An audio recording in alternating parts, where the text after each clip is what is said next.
Welcome to session 1 of the Systems View on Life, Realistic Expectations. We are going to talk in this session about realism and reality and expectations. That makes sense. So let's first go to a few quotes on reality.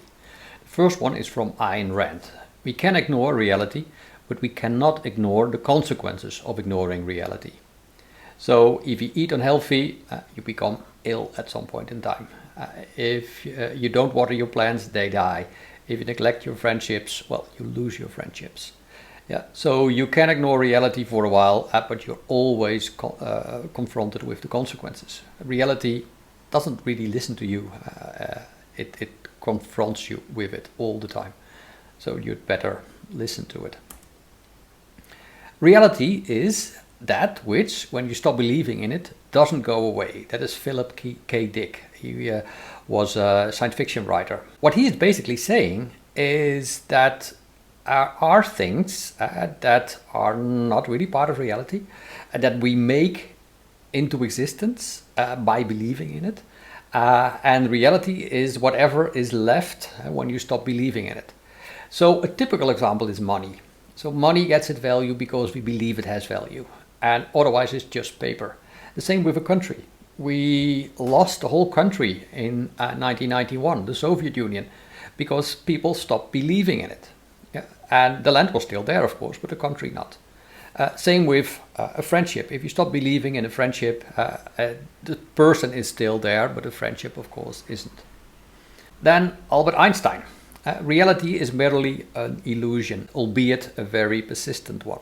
Basically what he's saying is that we all construct, test and develop our own sense of reality, but our successes and failures in our interaction with reality are just as constructed as any impression that we have of reality.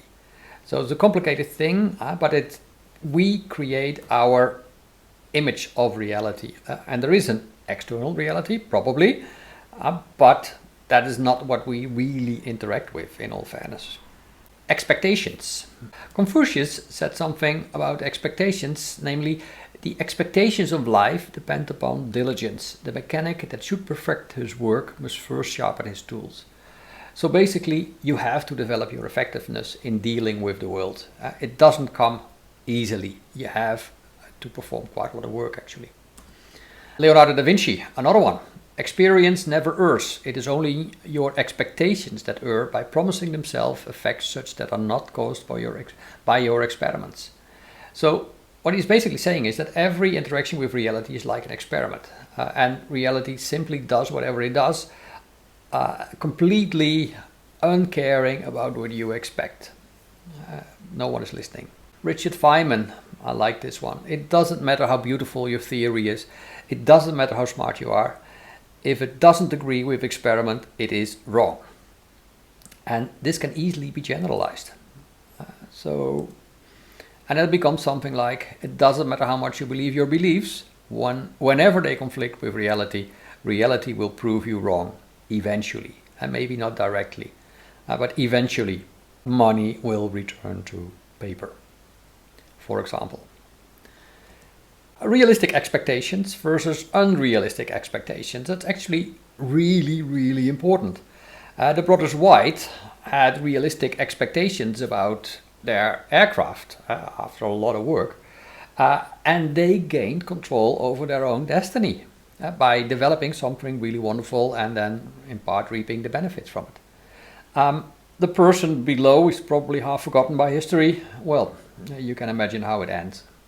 What is the difference between the two is that I have a different idea of what is realistic.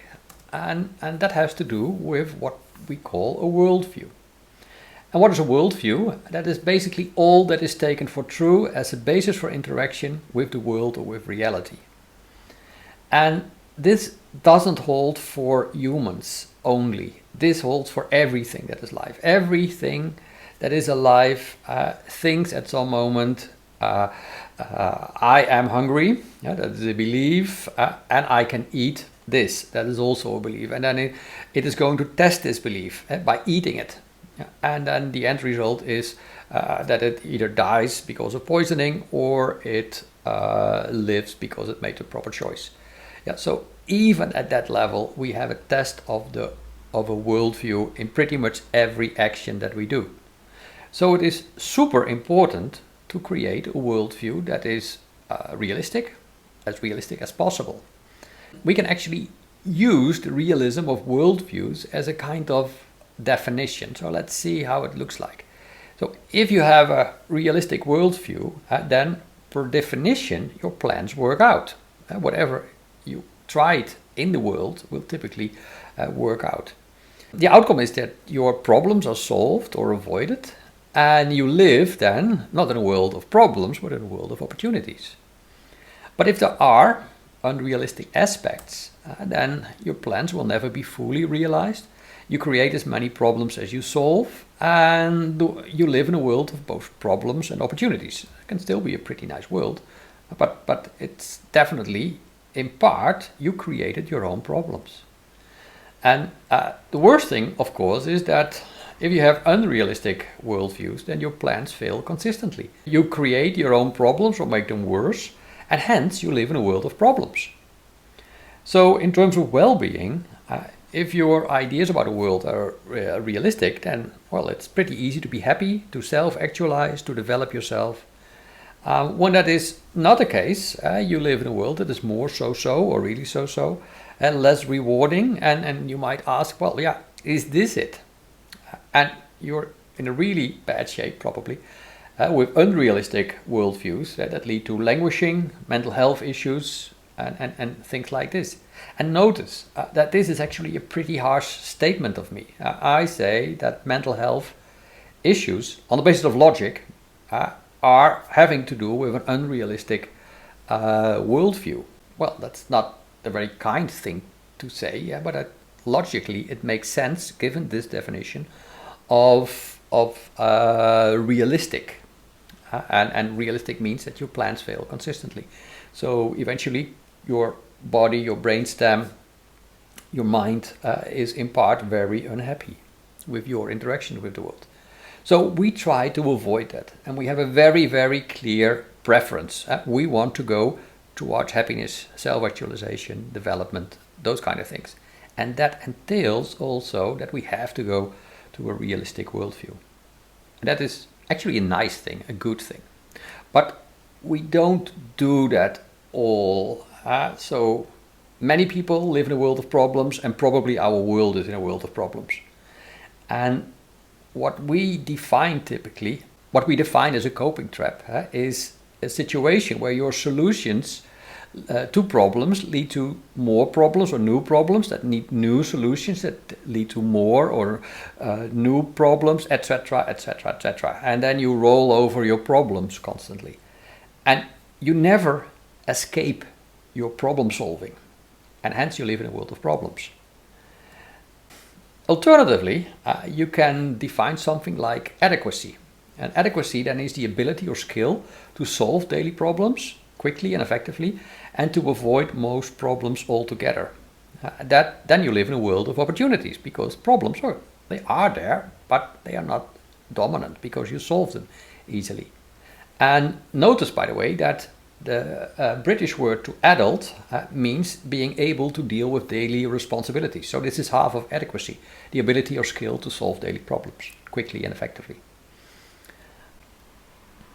So also on a societal levels, we have worldviews. We share them in our ideologies, in our outlooks, in our social groups, etc. And they can also be unrealistic, have unrealistic aspects, or be realistic. A normal worldview, I would say, contains unrealistic aspects. You don't know which, because you never really tested them.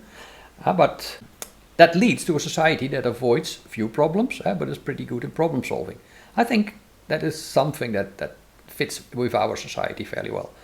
Hence, its members are often confronted with problems, and those societies only develop only part of its potential. That should be better and more healthy with more realistic aspects. Yeah, so then you have a society that prevents most problems by living within its means. We can do that. I think in principle we know how to do it. And then its members can contribute responsibly and productively. And that leads to a society that really develops its potential instead of only developing part of its potential. And maybe at some stage, and maybe in the eyes of some, we are now in a pathological society that has many unrealistic ideas. It creates its own problems and solves only few. Hence, its members are continually in problematic situations, and the societies hardly develop its potential. There are some indications, for example, the large number of young people, especially, who develop mental problems that suggest that we go in that pathological situation. So the question is normal, suppose we are in a normal situation, is that good enough for society? Or should we actually, in order to safeguard our future, always be in a truly healthy situation? And it's a rhetorical question for a moment, but it's a good question and something to ponder about. And one of the important aspects is the media. They shape our worldview for a big part, and they inundate us as a kind of a background that enriches us, wonderful media products, but it also misleads us, and it definitely is very good in wasting our time. Probably all the time you spent on Netflix could have been spent so much better. It's very difficult to learn something from the average Netflix flick. So let's think about the media, and especially the mainstream media, because that is the dominant form of media at the moment. So how are they characterized? Well, typically they provide bite-sized information suitable for pretty much everyone to be digested in seconds or minutes. It's always subculture specific. So we have a newspaper for lefties, for progressives, for Christians, for right-wingers, whatever. And so it's always a subculture that and the media produces for that particular subculture. That leads to echo chambers, people telling each other pretty much things that they like to hear instead of the things that they should hear. It makes it's surprisingly superficial, one-sided, and also, and that is very important, very, very disrespectful of high-quality knowledge that might exist in the other bubbles. So usually it is pretty sloppy and imprecise, in part because journalists have very little time actually to write their 700 words on a topic, and hence it is often incomplete, fragmented, inconsistent, and pretty much always context deprived. So this is the sorry state of our mainstream media, but it's nice entertainment. Many people eat it, and well, maybe they don't really like it or feel that it really is nourishing them, but still they allow themselves to be exposed to it. But the question is, are you mainstream, or are you better than mainstream? So what would it mean if you search for better than mainstream stuff? Then you have to look for in-depth stuff, that is articles that are respectful for all kinds of different positions, all kinds of knowledge sources, that is consistent with itself and with all the stories it's told previously. That's really difficult. It tells whatever it brings in a more contextualized, precise way that enhances your understanding. It typically always shows multiple perspectives. And so it becomes really educational. It is self-critical, and it challenges your assumptions. And it helps you to improve your assumptions. So this is the stuff that, well, we all know that it exists at some point. And some part of the mainstream media are like this. Let me be absolutely right. But most of it is by now in the alternative media. And then we have the worse than mainstream stuff, also part of alternative media, by the way, but also part of mainstream. And then we're talking about clear propaganda, all kinds of comfortable lies that we like to tell ourselves, like the West, we always fight wars for a good cause or something like that, while destroying all kinds of countries in the wake of this little comfortable lie. Superficial celebrities talking about stuff they have no clue about, and they just look very beautiful or interesting. It is often is stuff intentionally misleading. For example, because it's just advertisement, or because it is propaganda, or because someone can make more money with misleading other people than with actually informing them. If you fill yourself with it, it erodes your understanding.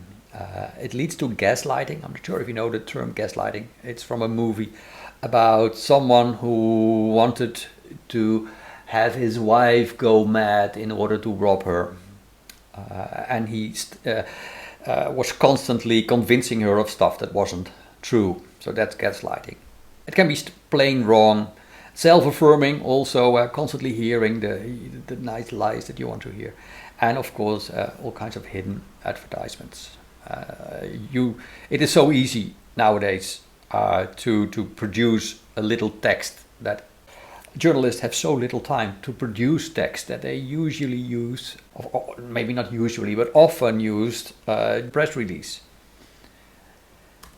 This is the media landscape, and to nourish yourself, you have to ensure that you go to the realistic side, and that is also part of our work. And so, coming back, Confucius. The expectations of life depend upon diligence. The mechanic that would perfect his work must first sharpen his tools. Basically, your worldview depends upon diligence. And you have to perfect that thing before you can actually use it safely. Individual worldviews. Well, of course, you want to go from a pathological to a normal to an optimal worldview. The direction is towards more realism, and with more realism, you come in kind of the happy environment, prevent most problems, contribute responsibly and productively, and you develop your full potential. If not, and you know that if you are unable to avoid most problems and you're pretty good in problem solving, there are unrealistic aspects in your worldview. And hence, you develop only part of your potential, typically the problem-solving part, which is a useful part, definitely, but it's not the only thing. This is definitely what you want to avoid, being an important player in the creation of your own problems and being unable to solve them, so that you continually, in problematic situations, and hardly develop your potential.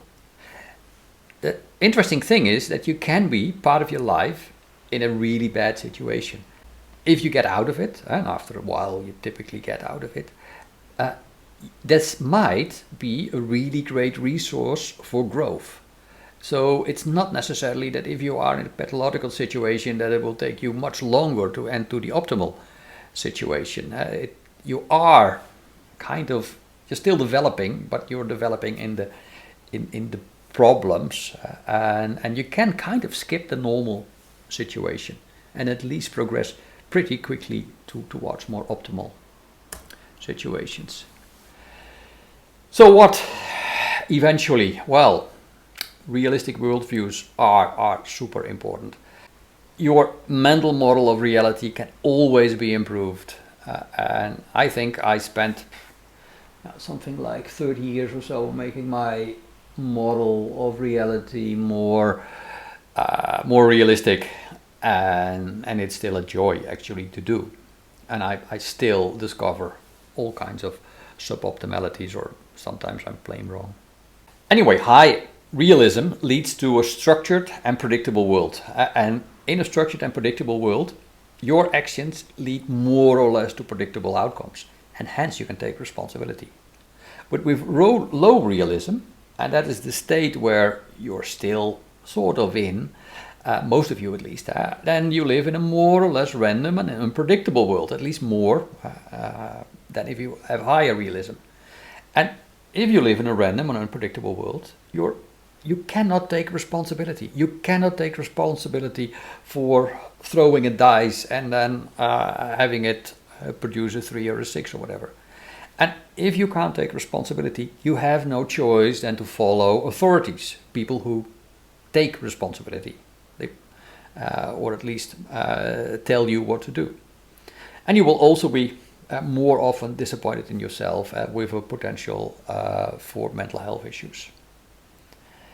There is nothing that blocks you from developing a more realistic worldview.